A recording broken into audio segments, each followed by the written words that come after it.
Bismillahirrahmanirrahim. Assalamualaikum warahmatullahi wabarakatuh. Alhamdulillahirabbil alamin. Wassalatu wassalamu ala asrofil anbiya'i mursalin wa ala alihi washabihi ajmain.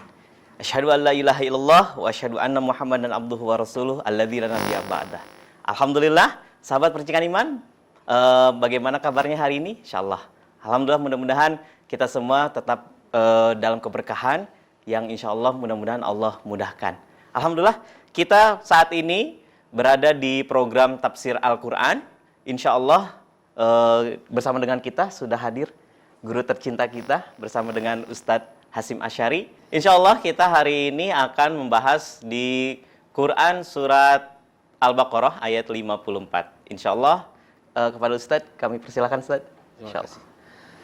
Alhamdulillahilladzi arsala rasulahu bil huda wa dinil haqq liyudhhirahu 'alad dini kulli wa kafa billahi syahida.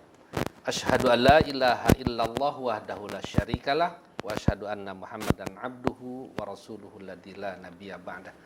Gimana sahabat percikan iman? Sehat? Alhamdulillah, insyaallah Ustaz. Mudah-mudahan kesehatan kita manfaatkan kepada di dalam keridhaan Allah agar Allah menambah kenikmatan kita atas syukur kita terhadap kenikmatannya. Amin. Ya, mari kita lanjutkan tentang pembahasan tafsir Al-Quran atau lebih tepat barangkali terjemah Al-Quran dalam surat Al-Baqarah ayat 54 yang bunyinya A'udzubillahi minasyaitonirrajim.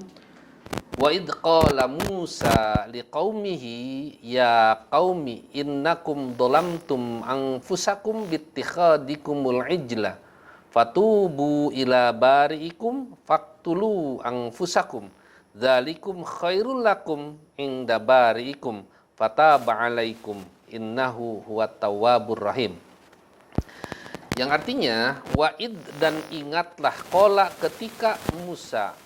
Musa ketika Nabi Musa berkata li qaumihi kepada kaumnya, ya qaumi wahai kaumku innakum dhalamtum anfusakum, sesungguhnya kamu sekalian sudah mendolimi terhadap diri kamu sekalian bittihadikumul ijla dengan menjadikannya kamu seekor anak sapi atau patung sapi sebagai sesembahan. Fatubu ila bari'ikum, maka bertaubatlah kamu kepada Tuhan kamu sekalian. Faktulu, dan bunuhlah anfusakum, diri kamu. Dzalikum, yang demikian itu khairul lakum, akan lebih baik bagi kamu sekalian inda bari'ikum, di sisi Tuhan kalian. Fataba 'alaikum, maka Tuhan kalian akan menerima tobat kalian. Innahu, karena sesungguhnya dia huwat tawwabur rahim, dia maha penerima tobat dan juga maha kasih sayang. Nah, ini memang ada satu yang sangat tragis sekali barangkali perintah dari Allah Subhanahu wa taala. Perintahnya itu adalah bertaubat dengan cara membunuh diri. Dan ini ditafsirkan siapa yang dibunuhnya, ini gimana nanti. Nah, ketika Nabi Musa yang mengatakannya, ya qaumi innakum dolamtum anfusakum, sesungguhnya kalian sudah mendolimi diri kamu sekalian bittihadikumul ijla dengan menjadikannya anak sapi sebagai sembahan. Nah, ini yang sering dulu saya katakan, Allah itu pecemburu. Pecemburu. Dari pecemburu di sini bukan pecemburu kepada lawan jenis atau itu, tapi pecemburu Allah yang menciptakan mereka, yang menjadikan mereka, menyediakan fasilitas kepada mereka, memberi hidup mereka, memberi rezeki mereka, tetapi mereka menyembah kepada anak sapi. Ini cemburu, Allah cemburu. Sama saja barangkali kalau sahabat iman, anak bapak diperintah oleh yang dibiayai oleh anak bapaknya, sekolahkan oleh bapaknya, diguru sebagai penyakit, diobati oleh anaknya. Tapi ketika dia bersyukur kepada orang tua, tetangga disuruh ke tetangga mau sana, mau, tapi suruh bapaknya nggak mau, enggak. Nah, cemburu nggak bapaknya? Cemburu, cemburu di sini. Kenapa saya dibiayai, diurus oleh saya? Kenapa kamu malah bersyukur atau berterima kasihnya kepada tetangga? Nah, ini Allah juga merasa cemburu. Aku menciptakan kalian, kenapa kamu menyembah kepada anak sapi? Bahkan bukan hanya kepada Bani Israel cemburunya, kepada semua yang lain agama Allah itu cemburu. Kenapa kami memberi rezeki kepada kamu malah menyembah pada patung? Bersyukur kami yang menumbuhkan padi, kami yang menyuburkannya, kami yang padi itu menjadi isi. Kau bersyukurnya kepada siapa? Kepada Dewi Sri. Mana itu enggak bang? Dewi Laut, Allah menciptakan ikan di laut, kemudian memudahkan menangkapnya. Mereka bersyukur kepada Dewa Laut dengan nadran dan sebagainya. Allah itu sebenarnya cemburu. Wajar kalau itu adalah salah satu di antaranya dosa yang tidak akan pernah diampuni kalau terbawa mati. Nah ini Allah mengatakan, Rasul Nabi Musa mengatakan, kamu sekalian telah dolim, menempatkan sesuatu bukan pada tempatnya. Seharusnya menyembah bersyukur kepada Allah, malah menyembah bersyukur kepada yang mereka buat, yaitu kepala anak sapi yang dikatakan buatan Samiri itu. Jadi kenapa Allah pencemburu? Tadi saya katakan cemburunya Allah itu bukan cemburu kepada lawan jenis. Cemburunya Allah itu Dia, Allah yang menciptakan segalanya, yang memberikan hidup kepada manusia, yang memberikan rezeki kepada manusia. Tapi toh kenapa manusia bersyukur kepada yang lainnya? Gambarannya seperti tadi. Seorang yang diurus oleh bapaknya, oleh ibunya, dibiayai sekolahnya, diobati ketika sakit, diberi makan ketika lapar, disusui ketika haus, dan sampai segalanya. Tapi ketika dia sudah besar, dia tidak mau berterima kasih kepada ibu bapaknya, malah mau berterima kasih kepada yang lain. Tentu ibu bapaknya itu merasa cemburu. Nah itu cemburu yang dimaksud, dikatakan dalam hadis Allah itu maha pecemburu.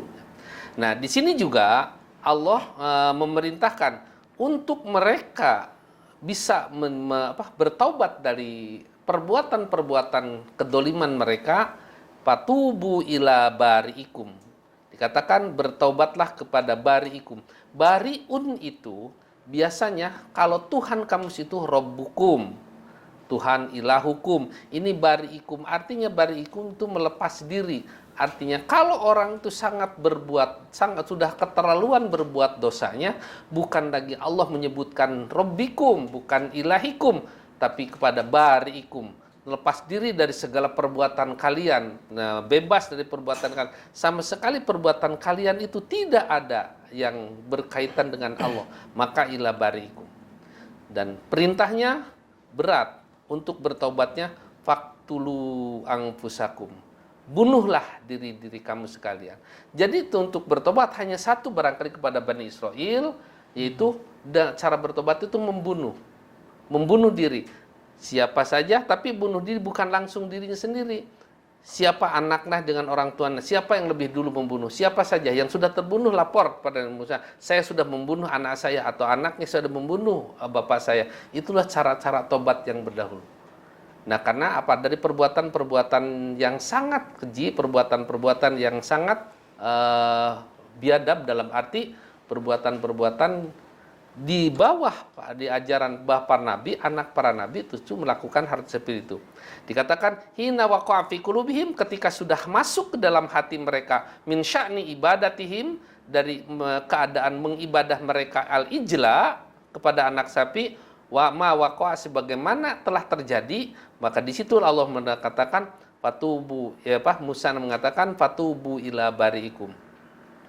Faktulu, artinya fatubu ila khalaqakum, bertobatlah kepada yang menciptakan kamu, bukan yang kamu ciptakan. Bertobatlah yang memberi rezeki kepada kamu, dan bukan yang kamu berikan rezeki. Di sini khalaqakum artinya Allah, tapi dikatakan bari'ikum. Wa qad abadtum ghairah, karena kamu sudah menyembah kepada yang lainnya. Inna taubatahum, sesungguhnya taubat mereka pada saat itu ayaktula kullu wahidin, hendaklah membunuh salah seorang di antara mereka, man laqiya, siapa saja ketika bertemu, min walidin antara orang tuanya, wa waladin, dan antara anaknya. Siapa saja yang lebih dulu dibunuh. Fayaktuluhu, kemudian dia membunuhnya, bil saipi, dengan pedang, wala yubali man qatala fi dzalika, tidak jadi masalah siapa saja yang terbunuh lebih dulu pada saat itu. Nah, kalau sekarang cara tobat seperti itu sangat berat sekali. Ini memang dari perbuatan yang sangat berat. Memang banyak juga orang-orang yang menyembah kepada selain Allah sekarang, tapi tidak ada perintah. Karena apa? Wajar barangkali bukan dari keturunan penyebar agama Allah, itu sudah wajar. Tapi kalau Bani Israel ini adalah justru keturunan atau anak yang harus menyebarkan agama Allah. Nah, maka bertobat, bercara membunuh anak. Kalau siapa ketemu, siapa saja lebih dulu. Kemana saya barangkali pergi, keluar cari-cari yang bawa pedang, bawa pisau atau apa saja, bisa itu pedang, dan tidak apa-apa. Boleh siapa saja yang membunuh dan yang terbunuh. Kalau sudah terbunuh, lapor, saya sudah membunuh ayah saya. Itu. Baru di situ, fataba alaikum. Allah baru menerima taubatnya. Karena kullu man qatala minhum, setiap orang yang membunuh di antara mereka, kanat lahu taubatun.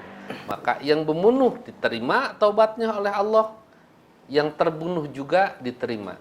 Kita kira mending mana? Mending dibunuh, mending terbunuh. Mending terbunuh atau dibunuh. Nah, ini cara tobat yang zaman Bani Israel. Pernah satu kali ketika mereka maksa menyembah anak sapi, pernah sudah berapa tahun, dan ditegur demi ditegur juga tetap begitu. Sampai kepada akhirnya Allah di dalam ayat berikutnya nanti insya Allah, ketika ada seorang yang dibunuh, kemudian disimpan di perbatasan kota, kemudian saling menuduh. Ini siapa yang bunuh? Padahal yang bunuhnya sudah jelas ya. Tapi yang menuduhnya yang paling sewot. Itu ceritanya nanti. Nah, diantaranya ketika bawa kepada Musa, kan kita punya nabi, tanyakan kepada Musa. Kalau Musa bisa menjawab, kita akui dia itu sebagai nabi. Kalau tidak bisa, maka kita cemoohkan bahwa dia pun nabi yang bohong. Tapi kata Nabi Musa, innallaha yaqulu antadbahu baqarah. Allah innallaha amarakum, memerintahkan kamu untuk membunuh sapi. Itu yang bingung. Minta ditunjukkan siapa pembunuhnya, malah disuruh menyembelih sapi. Jangan kamu memainkan atatahiduna huzwa, jangan kamu mempermainkan pada kami. Jangan kamu mempermainkan. Ya jelas mempermainkan pada mereka.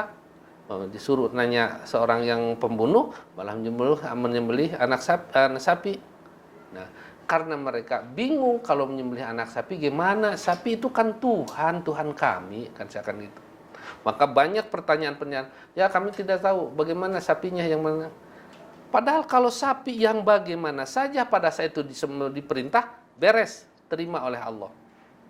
Tapi karena banyak pertanyaan yang mereka ingin menghindar dari perintah itu, yang bagaimana sapinya? Jawab, Allah mengatakan, tidak tua, tidak muda, antara pertengahan di antara itu. Itu kan sudah mengikat. Waduh, ada juga ini tua, muda, kita tahu umur tua itu dari mana ke mana, muda ke mana-mana, ini pertengahan. Nah, ingin menghindar lagi. Yang bagaimana warnanya? Karena masih samar bagi kami itu. Warnanya yang kuning langsat, tidak ada warna lain. Bersih kuning langsat. Bahkan di dalam tafsir dikarenakan sehingga pantulan matahari itu memancar dari kulitnya. Saya kan lebih mencari gitu. Jadi bikin mengikat. Ada ini tua, tidak muda. Benar tidak tua, tidak muda. Waktu itu hadarna hidung. Nanti bisa. Nah, sudah ada lagi. Ini gimana sapinya yang itu suka dikerjakan enggak? Tanyakan lagi. Tidak pernah dikerjakan dan tidak dikerjakan untuk membajak tanah dan untuk menyiram tanaman. Tidak ada lagi pertanyaan. Mereka mau apa lagi? Tanya lagi. Baru mereka, innaka sudah kamu berikan yang jelas beri kami. Coba yang sapinya gimana gitu. Tidak tua, tidak muda, warna kuning langsat, tidak ada warna lagi, tidak pernah dikerjakan untuk membajak tanah dan tidak pakai menyiram tanaman. Bingung, lama, mayit udah nunggu. Kemudian dan didapatkan pada seseorang yang dia tidak punya benda lagi, tidak punya barang lagi kecuali seekor sapi itu. Mereka bujuk, udah dah kami beli, kami perlu. Akhirnya dibujuk-bujuk, boleh kami jual, tapi dengan sepenuh kulitnya dengan emas. Jadi kulitnya dikuliti, dijahit, diisi dengan emas sepenuhnya. Jadi harga sapi seperti itu. Ya bagi mereka sudah tanggung, akhirnya dalam ada itu dikatakan setelah sembelih, ini sudah sembelih, ini sudah ada sapinya, sudah sembelih. Sok gimana Musa? Idri bi ba'diha. Pukulkan sebahagian anak sapinya. Dagingnya ada sebagian menyatakan dagingnya, ada juga ekornya sudah dipukulkan. Dari kemudian Allah menghidupkan kembali. Tunjukkan man qatalaka. Siapa yang membunuhmu? Tanyakan teh. Nah ini keponakan saya. Langsung mati lagi hanya untuk memberikan gitu. Nah kemudian ditanyakan siapa yang telah menghidupkan itu? Allah Tuhanku atau sapi yang kamu sembelih yang jadikan Tuhan oleh kamu? Nah itu sebenarnya logika menjatuhkannya cara-cara menjatuhkan logika mereka. Mereka bingung. Yang selama itu tapi sebenarnya setelah itu summa qasat qulubukum. Wah, hatinya semakin makin sadar, makin bandel, makin keterlaluan. Nah juga. Itu makanya Bani Israil itu terlalu. Maka jadi tulus mah dan nanti juga ada hari Sabtu minta pada Jumat. Kamu ibadah pada hari Jumat? Enggak, mau Sabtu. Hari Sabtu diuji oleh Allah ikan itu kan di pantai Ailah di negeri Ailah. Jadi mereka tuh kalau hari Sabtu, ikan itu keluar ke pinggir di lautnya. Kemudian mereka pasang sebelum Sabtu, pasang nanti diangkatnya setelah Sabtu, gitu pasang jaring. Tapi itu menang angker. Akhirnya sembunyi-sembunyi mereka keluar dari ibadah mereka kalau ikan, tidak jadi masalah. Berita asalnya sendiri-sendiri ngajak orang lain, enggak apa-apa, kami sudah berapa kali mengambil ikan, tidak jadi masalah. Akhirnya mereka rame, maka Allah mengatakan kunu qiradatan hasin, jadilah kalian monyet-monyet yang hina. Nah jadi Bani Israil itu sangat memang bandel luar biasa. Kalau ini Mas Dimas itu masih bager kalau badan segini. Jadi sahabat percikan iman insya Allah tidak akan ada sebenarnya itu. Dengan memang bandelnya kuno qiradatan hasin dan betul-betul jadi monyet. Ada orang mengatakan karakter mas sebelum Allah mengatakan kuno qiradatan hasin sudah berkarakter monyet. Gus sekalian jadi monyet. Nah, maka di sini sudah beberapa ini adalah diantaranya bandelnya itu disiksa oleh Allah untuk bertobatnya, fatubu ila barikum faktulu anfusakum, bertobat kamu sekalian kepada Tuhan kamu sekalian, dan itu adalah lebih baik bagi kamu sekalian di sisi Tuhan kalian. Nah ini artinya kisah-kisah dalam ayat Al-Quran itu adalah kisah-kisah yang pernah terjadi yang pada Bani Israil yang kita baca, sementara mereka walau alam kalau mereka dikatakan seperti ini Bani Israil yang zaman sekarang tidak menerima juga wajar, karena mereka wajar aja karena mereka udah keterlaluan bandel, ditambah lagi dengan berbagai macam. Nah, karena itu dalam ayat ini dikatakan tadi fatubu ila barikum, bertobatlah pada Tuhan kamu, faktulu anfusahum. Jadi inna taubatahum, sesungguhnya taubat mereka ayaktula kullu wahidin minhum, hendaklah membunuh salah seorang masing-masing orang di antara kamu, antara mereka, man laqiya min walidin wa waladin, siapa saja yang bertemu baik orang tua ataupun anak fayaktuluhu bisyaifi, maka dibunuhnya dengan pedang, fala yubali man qatala fi dzalika, tidak apa-apa siapa yang lebih dahulu terbunuh. Kullu man qatala minhum kanat lahu taubatahu, itulah bagi mereka yang membunuh ataupun yang terbunuh, Allah baru menerima taubatnya. Wa kullu man baqiya kanat lahu taubatun fakana qauluhu ta'ala. Nah, maka keadaan baginya taubatnya, baru Allah itu mau terima taubat mereka. Nah itu barangkali untuk sepotong ada sebahagian ayat. Untuk selanjutnya kita lanjutkan. Baik Ustaz, syukur jazakallah. Baik, sahabat percikan iman, insya Allah kita akan kembali lagi di segmen berikutnya. Tentunya akan melanjutkan di ayat 54. Namun sebelum itu, kita saksikan dulu pariwara berikut ini.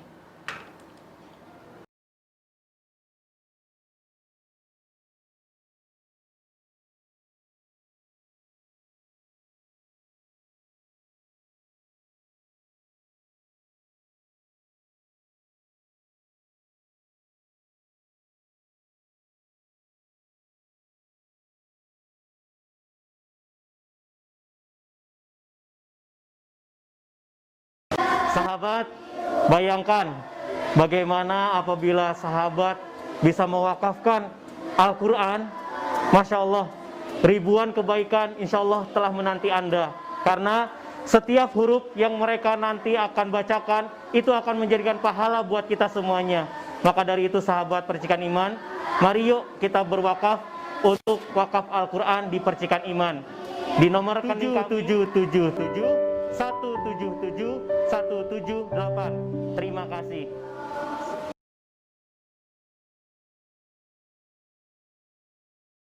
Alhamdulillahirrabbilalamin. Terima kasih sahabat percikan iman yang tentunya masih bergabung bersama dengan kami. Dan insya Allah yang baru bergabung, kita sekarang sedang mengkaji di tafsir Al-Quran surat Al-Baqarah ayat 54. Dan insya Allah kita akan melanjutkan kembali bahasannya bersama dengan Ustadz Hasyim Asy'ari. Ustadz, kami persilakan Ustadz. Ya, terima kasih. Ya. Ini kisah yang kita baca ini dalam Al-Quran. Karena Al-Quran itu memuat kisah masa lalu, kisah yang akan datang. Artinya yang perlu diimani. Baik kisah-kisah yang masa lalu, peristiwa-peristiwa yang sudah terjadi, atau kisah yang akan datang, peristiwa yang akan terjadi, yang kedua perlu diimani. Memang adalah salah satu kisah yang cukup memberatkan, dan apalagi sangat berat kalau terjadi perintah Allah kepada umat Muhammad seperti ini. Dikatakan wa kullu man baqiya kanat lahu taubatu, dan semuanya yang tersisa pada saat itu, entah sampai berapa, kamu sudah bertobat kepada Allah belum? Kamu masih hidup? Ya, kamu sudah membunuh atau selalu tanya gitu. Jadi mungkin jadi setengahnya manusia itu. Tapi yang herankan di sini dan yang bercerita di sini tentang kaum laki-laki semuanya. Tentang wanita-wanitanya itu mungkin baik-baik atau gimana, dan tidak di sini walidin, orang tua, dan tidak bapak berarti, dan waladahu, anak-anaknya. Nah, kemudian semua orang seperti itu yang membunuh, ada ayahnya yang terbunuh, ada juga anaknya yang terbunuh. Siapa saja, kalau ayahnya barangkali sudah kakek-kakek, udah gampang bunuhnya bagi anaknya. Tapi kakek-kakeknya kakek bandel barangkali karena menyembahnya seperti itu. Nah, baru kata Allah, fataba alaikum, baru Allah mau menerima taubatnya dari atas kamu jika kamu sudah melakukan perbuatan yang seperti itu, perbuatan yang diperintahkan oleh Allah. Nah, kan itu innahu huwa tawwabur rahim, karena sesungguhnya Allah tawwab, maha penerima tobat, rahimun, dan maha kasih sayang. Liman, bagi orang taba, wa anaba, bagi orang yang bertobat dan ingin kembali kepada jalan yang benar, kepada Allah. Nah, beruntunglah bagi umat Nabi Muhammad, kita bertobat tidak harus seperti Bani Israel pada saat itu. Tidak harus membunuh. Bahkan kalau membunuh jadi bukan bertobat, berarti menambah dosa. Dan sekarang taubat diantaranya cara-cara yang akan diterima oleh Allah Subhanahu wa Ta'ala sudah ada caranya. Ketika perbuatan syirik memang tidak perlu membunuh diri, ini dari perbuatan syirik. Walaupun mereka bertobat berulang-ulang Bani Israel itu, Allah tidak akan menerima taubat dari perbuatan syirik. Dan memang sering saya katakan, innallaha la yaghfiru ayyushraka bih wa yaghfiru ma duna dzalika liman yasha.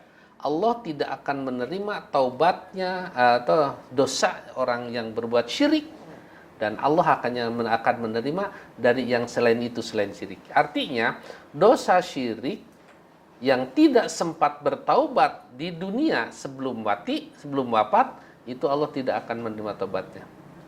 Tapi selain itu masih Allah menerima taubatnya. Jadi kalau sholat berbuat dolim, tidak sholat, tidak saum, Allah masih harapan menerima, walaupun terbawa mati, walaupun tidak sempat tobat. Allah ada harapan untuk menerima tobatnya. Lima yasha. Dari mana lima yasha? Dari doanya orang-orang yang mendoakan, dari anak soleh, dari sahabat-sahabat yang mendoakan. Nah, ada keringanan, ada ringan bagi umat Muhammad, dan bertobat dari perbuatan dosa itu dengan cara yang mudah. Nah, tidak seperti yang terjadi pada Nabi Israel, dan tentunya kita tidak berharap semua itu akan terjadi kepada umat Nabi Muhammad. Nah, bagi kita, dan innahu wa tawwabur rahim ini, sesungguhnya dia maha penerima taubat dan maha kasih sayang, bukan hanya saja kepada orang Bani Israel atau orang Yahudi, bagi semua manusia. Allah akan menerima tobat bagi orang yang bertobat dan ingin kembali kepada jalan yang benar. Nah, kemudian banyak taubatnya dari kalau tobat dari hak Allah kepada Allah, tentunya dia menyesali dari perbuatan itu, tidak akan mengulangi lagi perbuatannya, dan dia akan mengganti dengan perbuatan yang sebaliknya. Kalau yang tadinya buruk menjadi yang baik. Kemudian kalau tobat terhadap sesama manusia, jadi ada tambah satu lagi, harus menyelesaikan dengan manusia itu sendiri. Kalau mengambil hak orang lain, ya berikan kepada haknya kepada mereka. Tapi apabila hak kehormatan diri, harus angkat lagi kehormatannya. Dan bagi kita itu adalah ada aturan-aturan mesti bertobat. Kalau bertobat dari hak-hak manusia, tidak hanya sekedar bertobat kepada Allah. Contoh, kalau dia mencuri, korupsi, bertobat kepada Allah, itu tidak akan diampuni, karena itu bukan hak Allah yang dicurinya, hak manusia. Tapi kalau Tapi kalau dari perbuatan-perbuatan dari yang langsung pada hak Allah, Allah berhak menerimanya. Maka bertaubat, dosa di sisi Allah itu ada 3. Ada dosa yang tidak diampuni oleh Allah, dosa syirik. Ada dosa yang diampuni oleh Allah walaupun dia tidak sempat bertobat di dunia, tapi ada harapan diampuni. Dan yang ketiga, dosa terhadap sesama manusia, Allah hanya akan menjadi fasilitator, untuk menjadi fasilitas untuk menyelesaikan mereka. Nah, itu dalam tafsir alaihissallahu bi ahkamil hakimin. Bukanlah Allah seadil-adilnya hakim. Seadil-adilnya hakim itu akan mengadili segala persoalan-persoalan terhadap sesama manusia yang pernah terjadi yang tidak adil. Maka Allah yang adil. Nah, karena itu dosa terhadap sekecil apapun kita minta maaf, dan tugas kita ini baru saya hak ilahi dulu. Tentang Bani Israil itu hak ilahi, belum turun hak adami. Hak adami kan manusia itu ada hakun ilahiyun, hakun adamiyun. Hakun ilahiyun, segala peristiwa, segala urusan yang berhubungan dengan Allah. Kalau hakun adamiyun, hubungan yang antara sesama manusia, kedoliman, curang, dan sebagainya. Nah, barangkali saya ulangi lagi terjemah dari ayat ini. Wa idh qala Musa, dan ingatlah ketika Musa berkata li qaumihi, kepada kaumnya. Kaumnya itu adalah Bani Israel.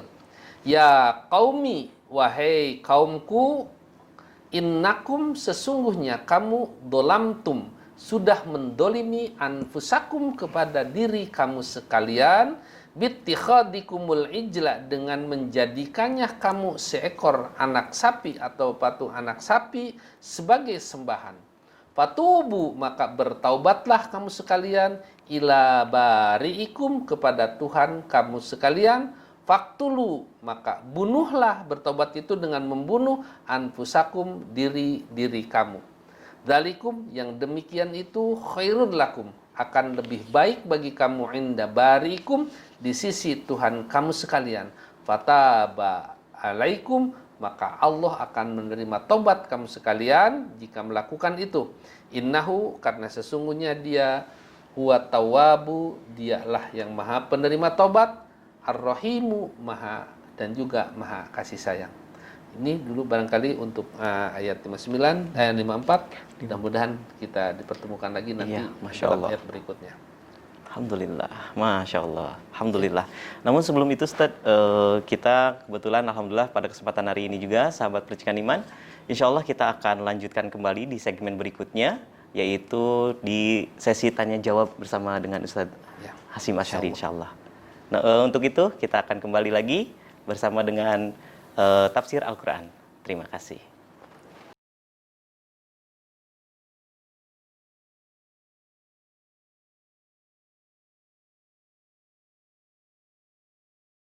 Bismillahirrahmanirrahim.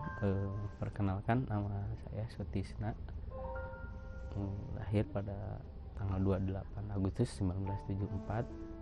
Pekerjaan sehari-hari sebagai guru honorer di salah satu MTS swasta di daerah Bojong Soang. Ya, harapan yang ingin disampaikan, kondisi keadaan rumah kami yang seperti ini, kami mohon, kami sudah berusaha semaksimal mungkin, namun untuk ke arah risiko seperti itu kami belum bisa. Jadi kami mohon rekan-rekan bisa membantu kami bisa melampaui ketidaknyamanan selama kami berada di rumah. Kami ingin nyaman seperti keluarga yang lain tatkala tinggal di rumah.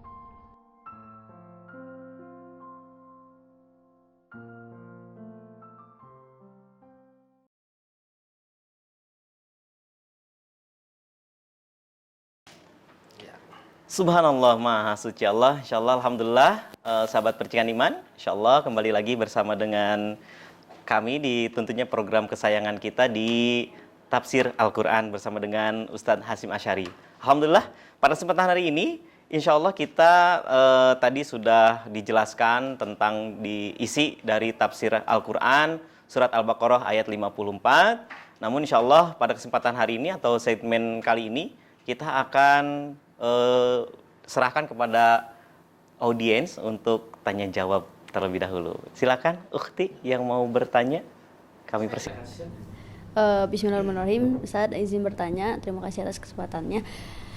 Mengenai yang tadi disebutkan Ustaz, kan sesama antar orang syirik itu harus saling membunuh ya Ustaz ya, biar tobatnya diterima. Nah, kalau di zaman sekarang itu terjadi, apakah akan sama gitu? Ya, terima kasih.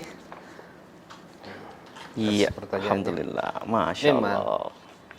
Perintah ini hanya terjadi hanya satu kali dan barangkali hanya pertama kali dan untuk yang terakhir kali bertaubat dengan cara saling membunuh. Tapi yang bunuh itu tidak mesti bunuh mati dua-duanya.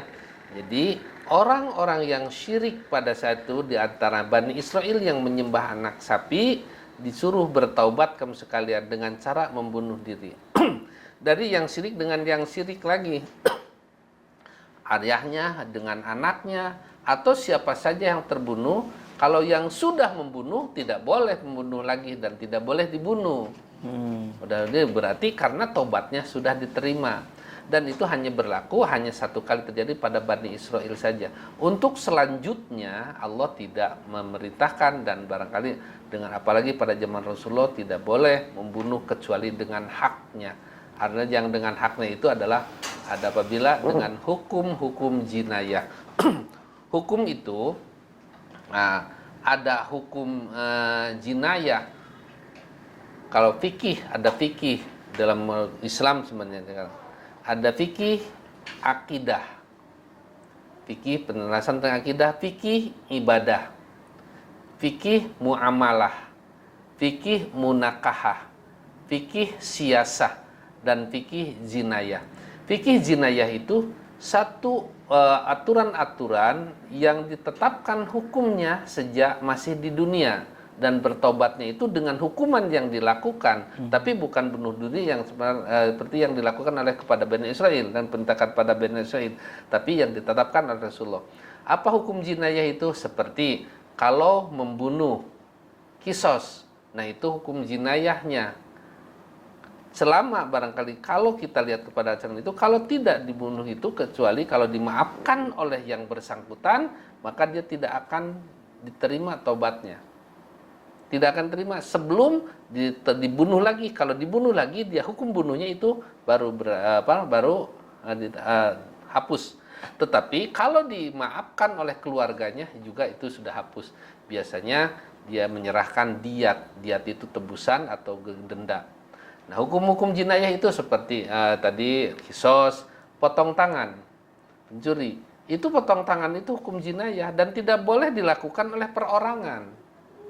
Harus pemerintah berdasarkan keputusan pengadilan yang benar baru potong tangan. Ketika mau dipotong tangan ternyata orang yang dicuri ke barangnya dia mengatakan saya maafkan dan tolong cabut hukum itu bisa dicabut.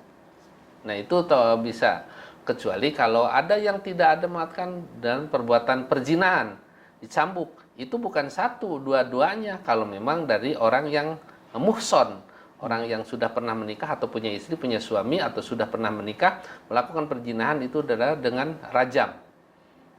Rajam itu sampai mati untuk dilempari terus. Beda dengan yang goer muhson. Ya kalau orang yang gadis, bujangan yang belum pernah menikah atau juga dia tidak punya istri, punya suami itu cambuk. 100 kali cambuk. Kalau masih hidup, diasingkan 1 tahun keluar kemana saja. Jangan dulu diterima di wilayah itu, biar aja. Nah itu dilakukannya juga bukan perorangan, harus dilakukan berdasarkan pengadilan, berdasarkan pengadilan agama. Nah itu hukumnya tidak diterima oleh Allah Subhanahu Wa Taala untuk itu, kecuali ya kalau memang dengan hukum-hukum sudah ada. Dia mau dihukum seperti itu, tapi tidak ada yang melakukan karena memang bukan tugas perorangan. Wallahu a'lam, mudah-mudahan saja Allah memaafkan. Karena yang salah itu berarti bukan orang yang berbuatnya. Potong tangan umpamanya. Potong tangan. Jangan umpamanya kecurian mana orang potong, tidak bisa. Tapi mengenai putuskan dengan begini, ya betul. Potong tangan seperti Ali. Waktu paling sering barangkali mendengar cerita Ali kehilangan baju besi yang ada pada orang Yahudi.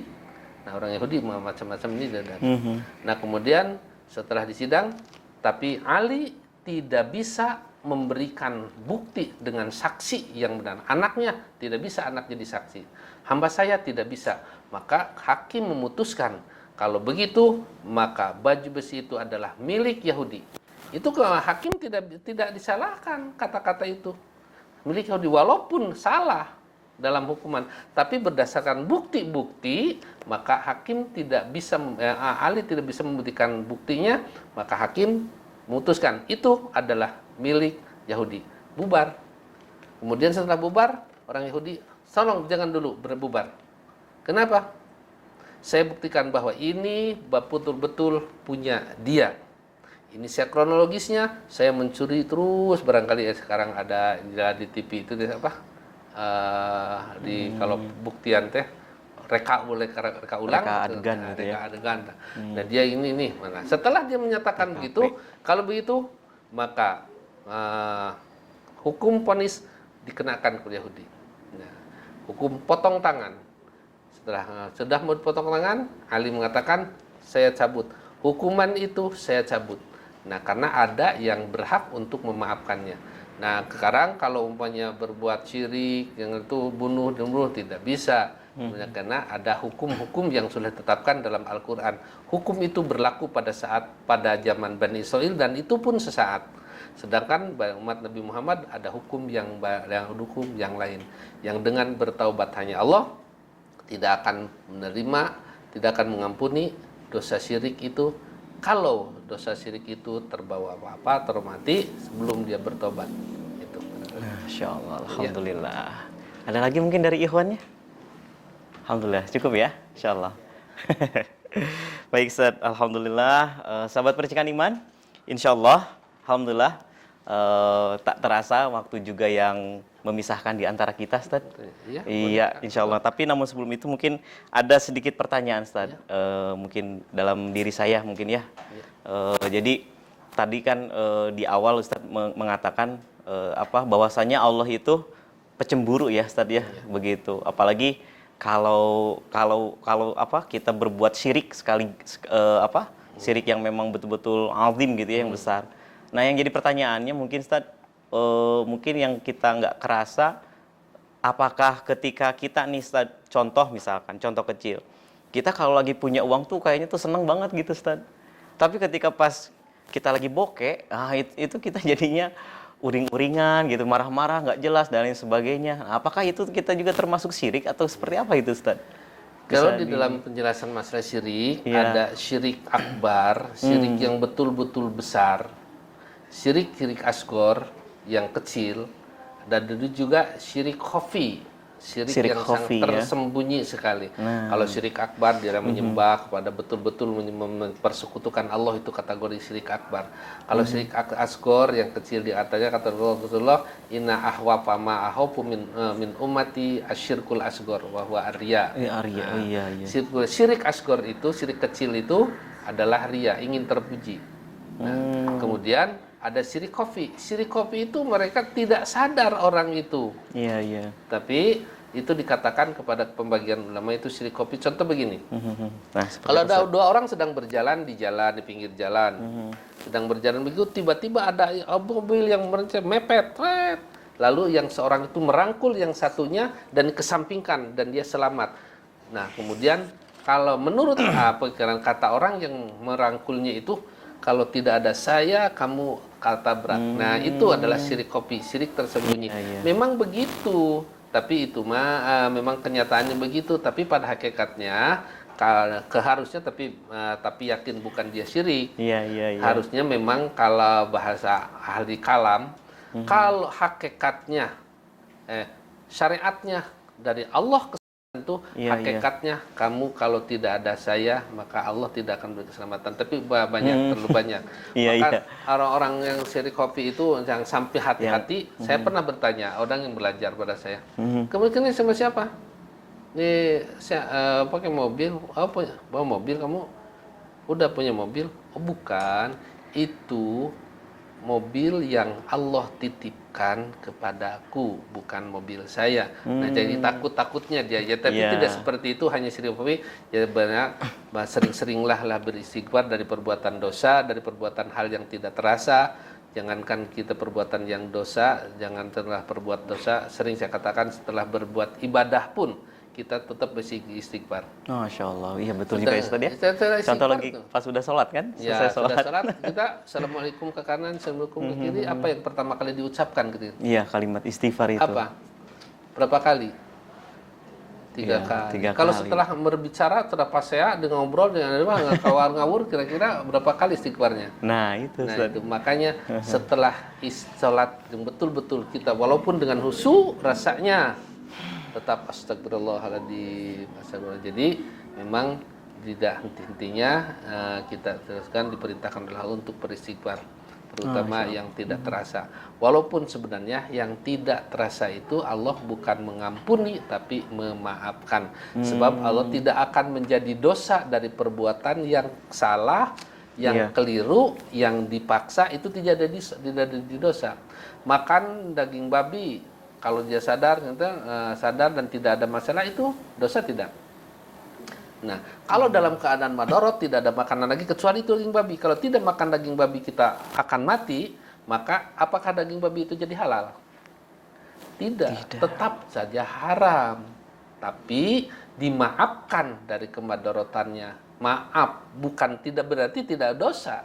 Dimaafkan. Maka Allah itu ghafurun, afwan ghafuro, maha pemaaf terhadap perbuatan yang kesalahan yang tidak sengaja atau yang keliru atau yang dipaksa, dan ghafuro, dan maha pengampun terhadap perbuatan-perbuatan dosa yang dilakukan dengan dosa.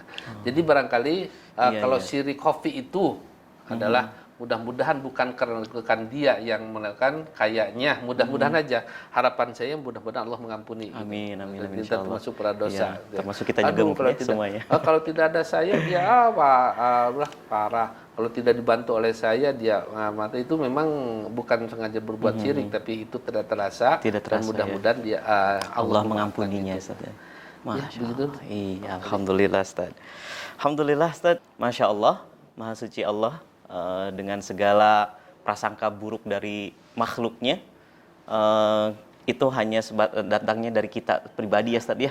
Insya Allah mudah-mudahan sahabat percikan iman yang insya Allah kita bisa terus menambahkan keimanan kita dengan tentunya terus mengkaji lagi ilmu, dan juga sumber dari yang hakiki ini adalah dari yang namanya Al-Quranul Karim, insya Allah. Alhamdulillah, waktu yang sudah mepet juga, dan juga ini insya Allah di segmen terakhir kita, perjumpaan kita kali ini. Insya Allah bagi sahabat Percikan Iman yang mau menyaksikannya lagi, bisa melihat di YouTube kami, di Percikan Iman Online, atau IG dan juga Facebook Percikan Iman. Saya Dimas, undur pamit, dan juga bersama dengan Ustadz Hasyim Asy'ari, beserta kerabat kerja yang bertugas, undur pamit. Billahi taufiq hidayah. Assalamualaikum warahmatullahi wabarakatuh.